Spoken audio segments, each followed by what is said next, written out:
अखण्डमण्डलाकारं व्याप्तं येन चराचरं तदपदं दर्शितं येन तस्मै श्रीगुरवे नमः। गजाननं भूतगणाधिसेवितं कपेतजम्बोफलचारुभक्षणम् उमासुतं शोकविनाशकारकं नमामि विघ्नेश्वरपादपङ्कजम्। कल हम मांडूक्य उपनिषद के छठे मंत्र का अध्ययन किया था। आइए एक बार पढ़ते हैं। एषः सर्वेश्वरः, एषः सर्वज्ञः, एषः अंतर्यामी, एषः योनि सर्वस्य, प्रभो अपाप्यो हि भूतानां। तात्पर्य क्या है? यह सुषुप्ति अवस्था में जो प्राज्ञ है, यह प्राज्ञ ही सुषुप्ति अवस्था का स्वामी कहिए, जानने वाला। कुछ लोग अभिमानी कहते हैं, लेकिन यहाँ पर स्वामी अखंडानंद महाराज जी कहते हैं अभिमानी कहना उचित नहीं होगा, क्योंकि यही जो प्राज्ञ है यही ईश्वर है। और इसको इस मंत्र से भी बताया गया है कि एषः सर्वेश्वर, यह जो प्राज्ञ है यह भूत भविष्य को बताने वाला, जानने वाला तो है ही है, और साथ ही सभी का ईश्वर है। सर्वज्ञ, सब कुछ ज्ञाता, यही है, सब चीजों का ज्ञाता है। एषः अंतर्यामी, यही अंतर्यामी भी है। अंतर्यामी यानी हमारे मन के अंदर क्या है, बाहर हमारा क्या हो व्यवहार हो रहा, तो अंदर बाहर सब कुछ जानने वाला यही है। एषः जोनि सर्वस्व, सभी प्राणियों का, सभी भूतों की का यही जोनि भी है। और क्या?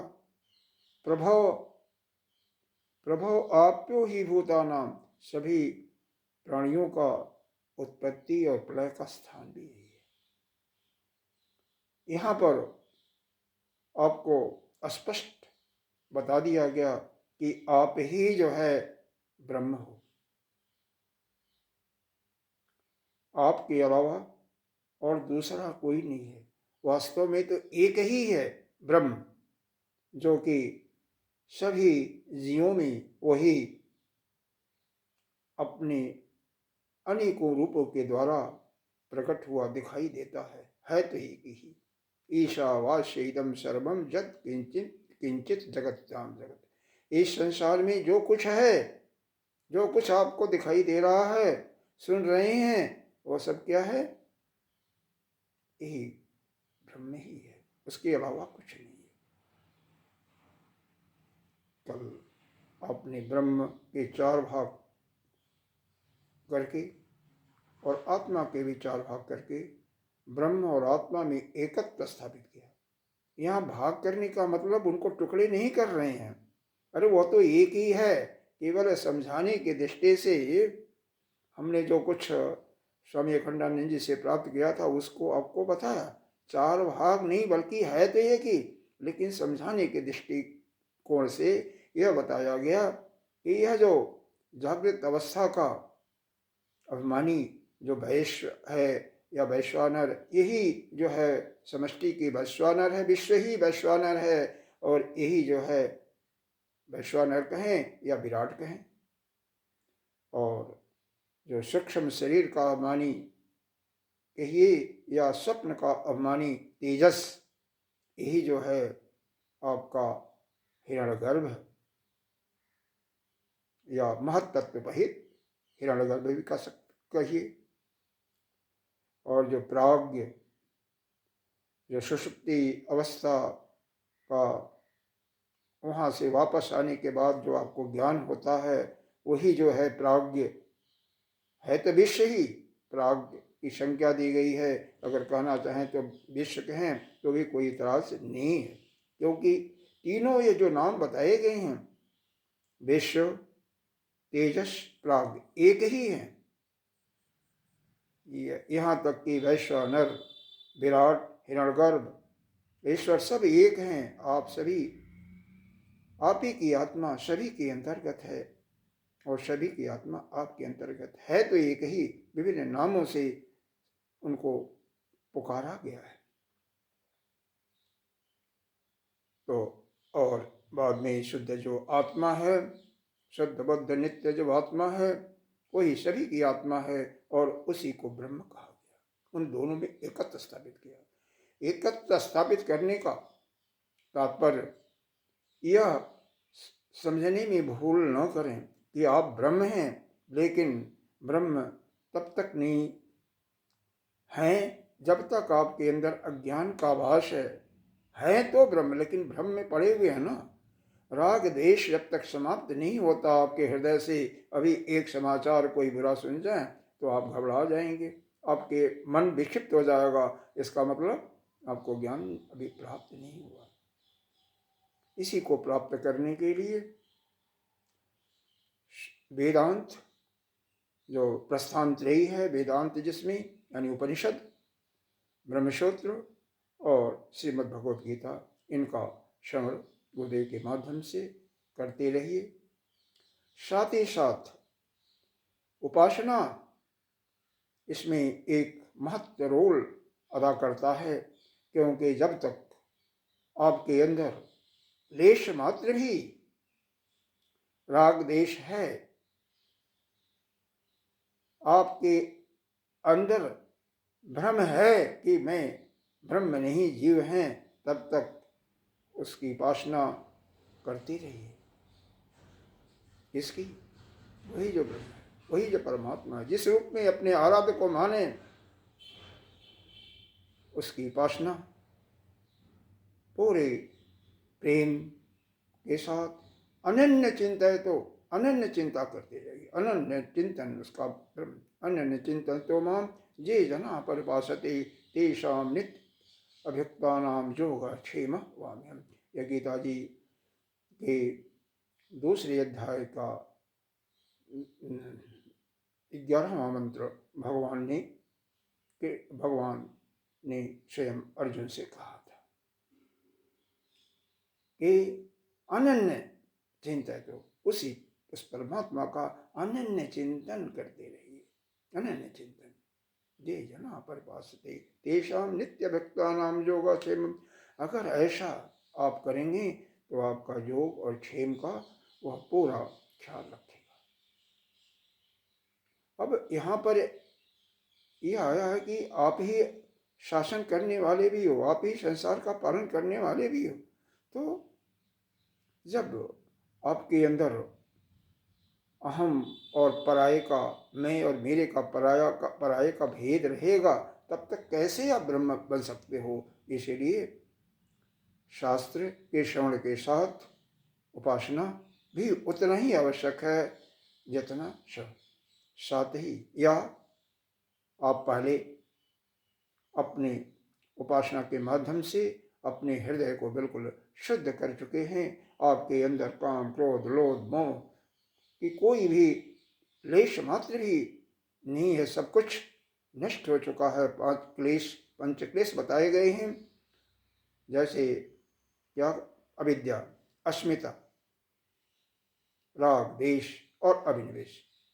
किसी समय इस पर अलग से हम क्लास लेंगे। तो अभी तो बहरहाल जब तक ये समाप्त नहीं होता तब तक उपासना भी उतना ही आवश्यक है। और साथ ही साथ बिना ध्यान के तो इसकी गहराई में आप जा ही नहीं सकते। तो ध्यान की गहराई में आपको जाना नित्य प्रति, हो सके तो दोनों समय तो सबसे सुंदर। तो आइए अब ध्यान की कक्षा में जाने के पहले आज ध्यान करने की सैकड़ों विधियां अलग अलग ऋषियों ने बताई हुई है। तो आज हम अपने अंदर के जो 7 चक्र हैं उनमें से जो सबसे प्रथम चक्र आता है मूलाधार चक्र, उस पर ध्यान करेंगे। 7 चक्र कौन कौन हैं? मूलाधार चक्र, स्वादिष्ठान, अनाहत, विशुद्धि, आज्ञा चक्र और सहस्त्रार चक्र। सहस्त्रार चक्र आपके मूलाधार पर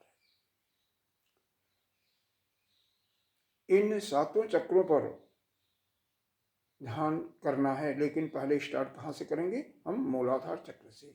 अब आइए मूलाधार चक्र को समझें थोड़ा सा कि कहाँ पर है मूलाधार, कैसे इसका ध्यान करना है, कौन सा इसका बीज मंत्र है, उसके बारे में समझें। यह जो रीढ़ की जो अंतिम हड्डी है, जो गुदा के मूल के बिल्कुल पीछे जो अंतिम हड्डी है वहीं पर, या दूसरे शब्दों में कहें कि गुदामूल और जनेंद्रीय मूल के मध्य में बिल्कुल रीढ़ पर, जहाँ पर 3 नाड़ियाँ जो प्रमुख नाड़ियाँ हैं, ईड़ा, पिंगला और सुषुम्ना आई हुई हैं, और यहीं पर कुंडली मार करके 3.5 फेरा कहते हैं, नीचे की तरफ इनका मुख है। और इसी को कुछ जो ऐसे योगी लोग हैं, तांत्रिक लोग हैं, उसको कुंडली शक्ति जगाने की भी क्रिया कहते हैं। है कुछ नहीं, केवल सांसों को सुषुम्ना नाड़ी से प्रवेश कराना है सहस्त्रार तक, और सहस्त्रार तक लेना है। वो क्रिया तो हम यहाँ भी करेंगे, लेकिन हमारा उद्देश्य कुंडली शक्ति को नहीं जगाना, सिद्धियाँ प्राप्त करना नहीं। हमारा परम उद्देश्य अपना कल्याण करना, अपने आप को जानना और अपने स्वरूप में स्थित होना, और फिर इस शरीर के जाने के बाद दोबारा इस संसार सागर में नहाना। तो अपने इस परम प्रयोजन को सिद्ध करने के लिए हमें नियमित उपनिषद या प्रस्थान त्रयी का श्रवण, मनन, निध्यासन, साथ ही उपासना के साथ साथ हमें ध्यान भी नियमित करना है। यह मूलाधार चक्र, इसकी आकृति क्या है जो हमारे ऋषियों ने हमें बताया, शास्त्रों के द्वारा हमने ग्रहण किया, यह है कि एक गोलाकार, उसमें 4 पंखुड़ियां हैं, वह रक्त वर्ण की पंखुड़ियां हैं। कमल के 4 पंखुड़ियां हैं। उसके मध्य में एक वर्ग है, उस वर्ग के अंतर्गत एक त्रिभुज के आकार का उल्टा लटका हुआ एक त्रिभुज है, जिसमें लंग शब्द लिखा हुआ है, उसका बीज मंत्र। यह मूलाधार चक्र का बीज मंत्र। यह जो 4 कमल के पुष्प हैं, वहां पर वंग, शंग, खंग, शंग, यह चारों इनके मंत्र हैं। यह जो त्रिभुज और यह जो वर्ग बनाया गया है, आयत कहिए, उसके बीच में जो खाली स्थान है, उसमें पीले रंग का आपको आभास दिखाई देगा। यह है क्या? यह वास्तव में जब आप मंत्रों का उच्चारण करते हैं तो यह जो हमारे शरीर की नाड़ियों में जो 72 करोड़ 72 लाख नाड़ियां हैं, उन नाड़ियों में वो जो स्पंदन होता है वही है, और उसी का आपको अनुभव करना है। यह नाड़ियां इतनी कहाँ से हैं? कहते हैं क्या कोई प्रमाण है? तो हाँ, प्रमाण है। क्या? श्रुति माता ने अथर्ववेद के प्रश्नोपनिषद में के 3रे प्रश्न की 6ठी ऋचा में क्या बताती हैं?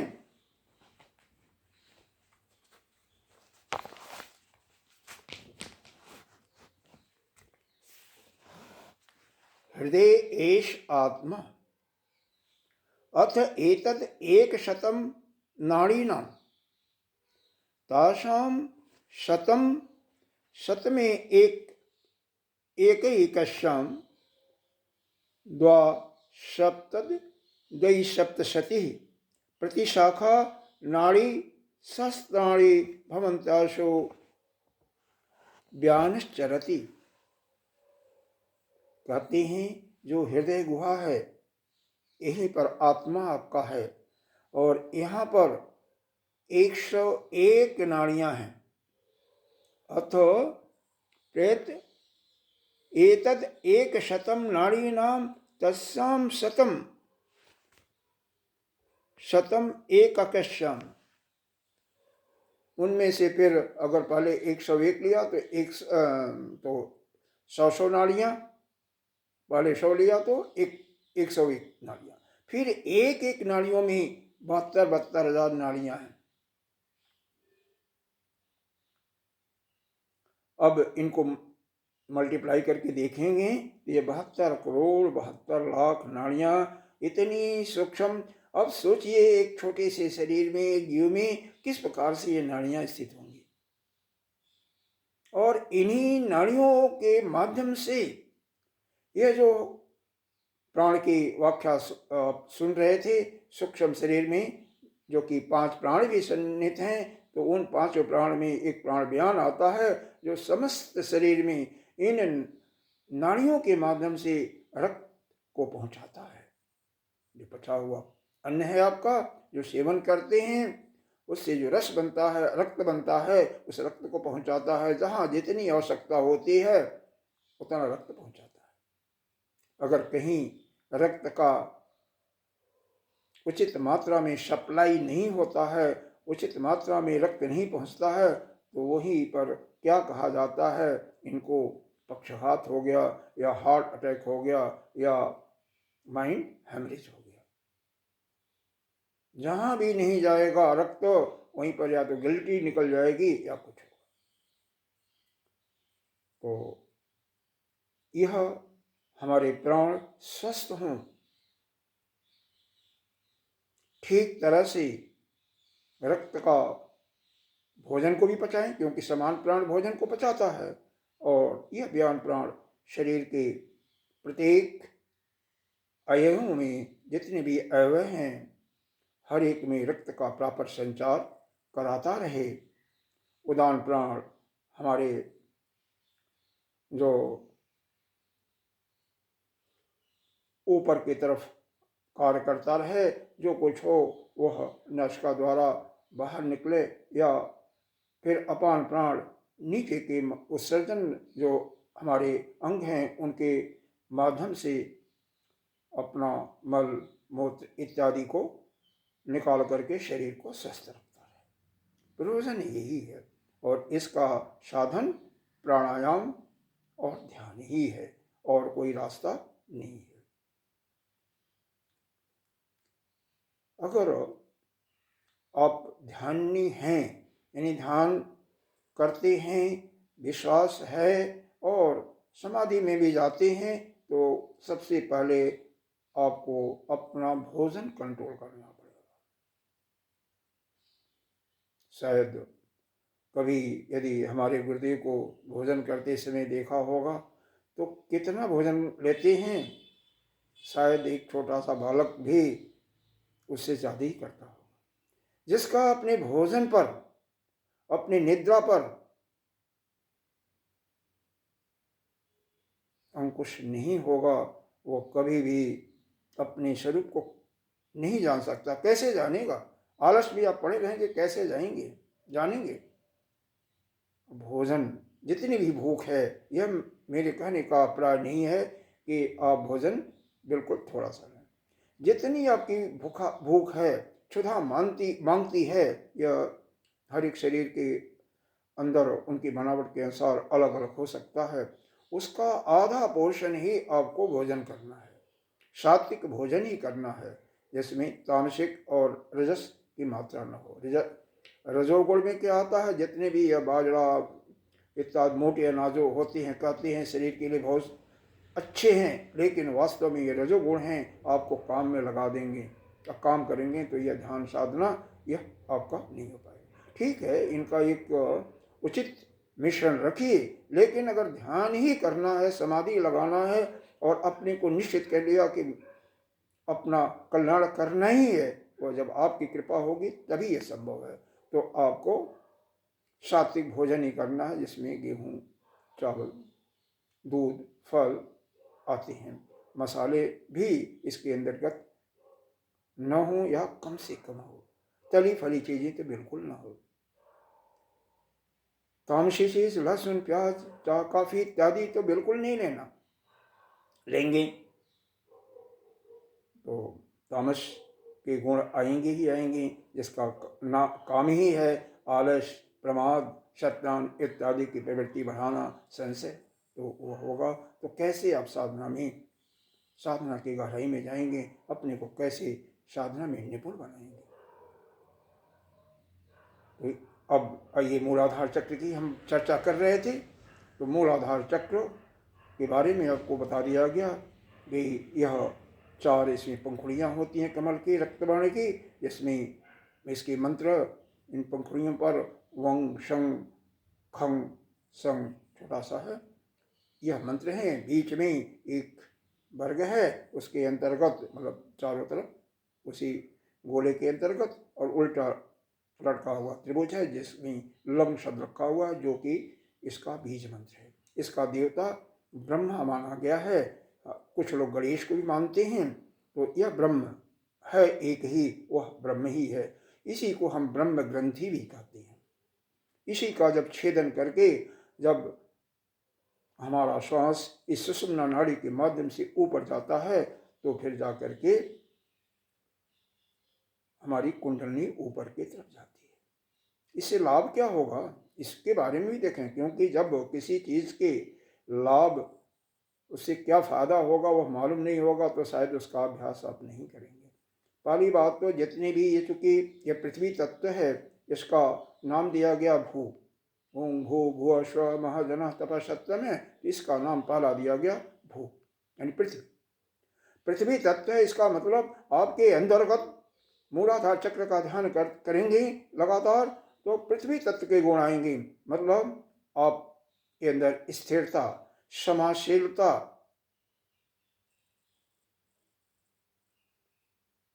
आपके साथ साथ जितने भी हड्डियां हैं सब पृथ्वी तत्व की बनी हुई हैं, तो उन मजबूत होंगी। उनके अंदर जैसे घुटनों का दर्द, कमर का दर्द इत्यादि नाना प्रकार के जो जोड़ों में दर्द होता है, वो भी ठीक होंगे। लेकिन कब, जब भोजन को भी आप ठीक रखेंगे।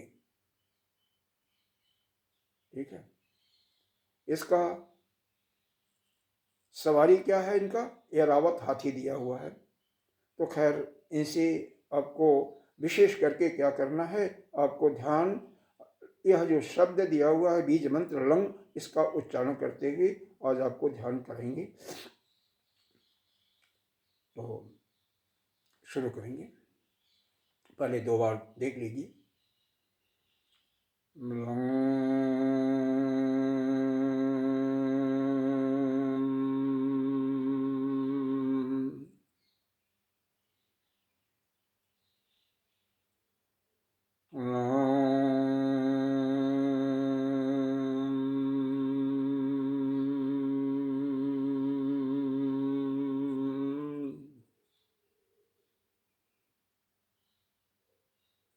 मन ही मन करते रहिए।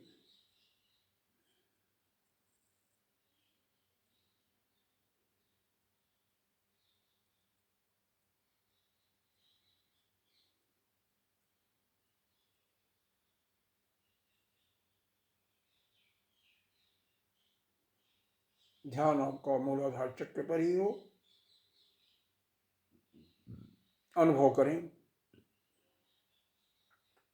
कि यहाँ पर जो कमल के पुष्प के रूप में नाड़ियां दिखाई गई हैं, आप भी जब ध्यान की गहराई में जाएंगे तो इसी प्रकार का मूलाधार चक्र पर दृश्य दिखाई देगा। वहाँ से रक्त का प्रवाह धीरे धीरे आपके प्रत्येक भागों में जाते हुए आपके अंदर शक्ति का आभास होगा।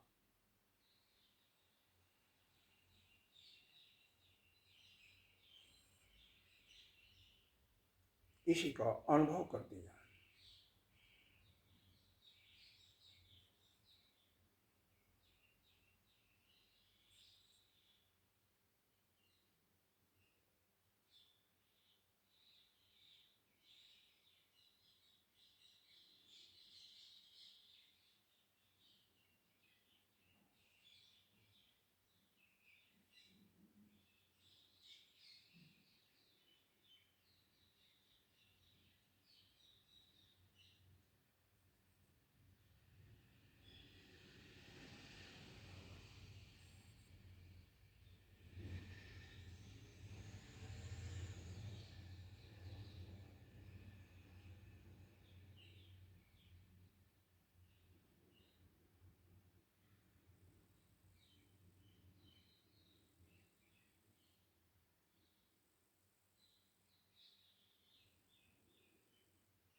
पंद्रह दिन से ये क्रिया कराई जा रही है। हमने यह मान लिया कि आप लोगों ने प्रणाम कर लिया होगा, क्योंकि ध्यान में जाने के पहले प्राणायाम आवश्यक है, जिससे यहाँ पर कम से कम समय में आपको ज्ञान के साथ ध्यान कराया जा सके।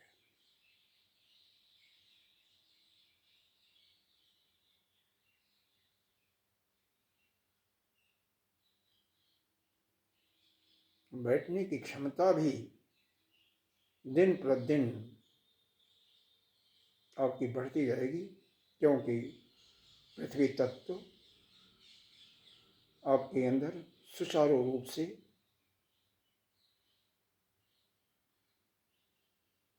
स्वस्थ रहेगा। जो भी ढांचा यह दिखाई दे रहा है, मैक्सिमम पोर्शन तो हड्डियां ही हैं जल तत्व के निकालने के बाद, क्योंकि 70% इसमें जल ही है। तो ये हड्डियां स्वस्थ होंगी।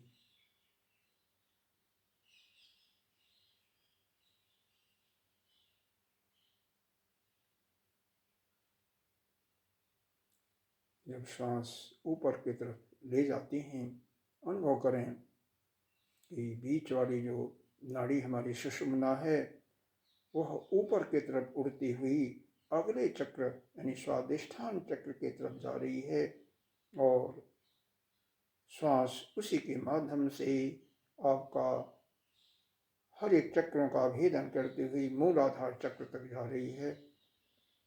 क्योंकि जब मंत्र का उच्चारण करेंगे तो श्वास भर करके ही होता है,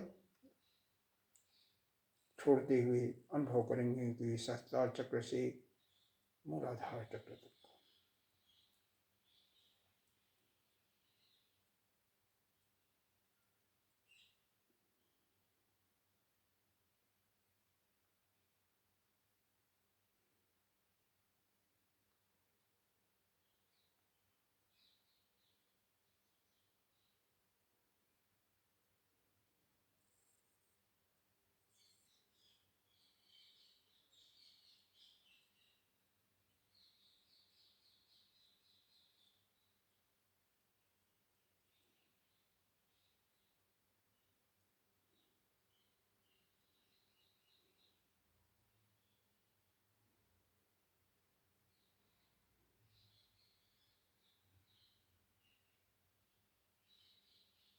ध्यान में विशेष बात का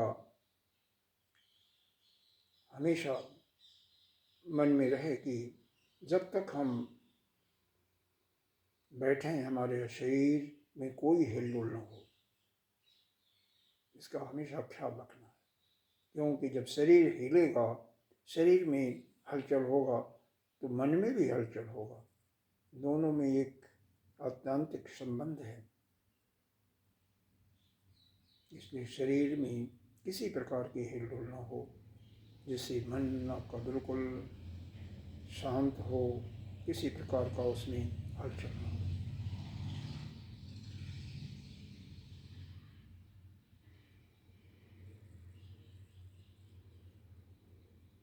उच्चारण, मंत्र का उच्चारण चलता हुआ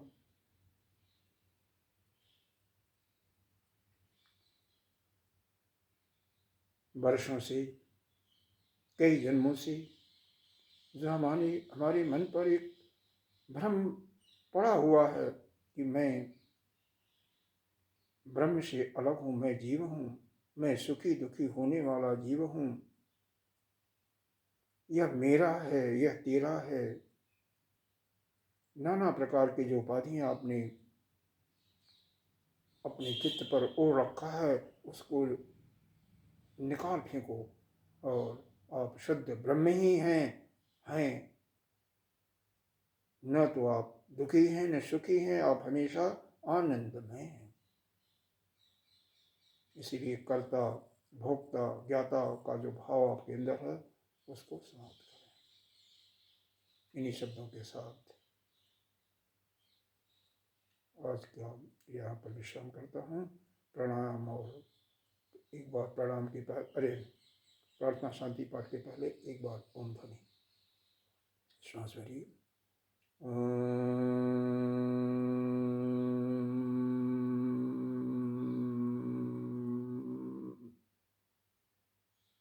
सर्वे भवन्तु सुखिनः, सर्वे सन्तु निरामयाः, सर्वे भद्राणि पश्यन्तु मा कश्चित् दुःखभाग् भवेत्।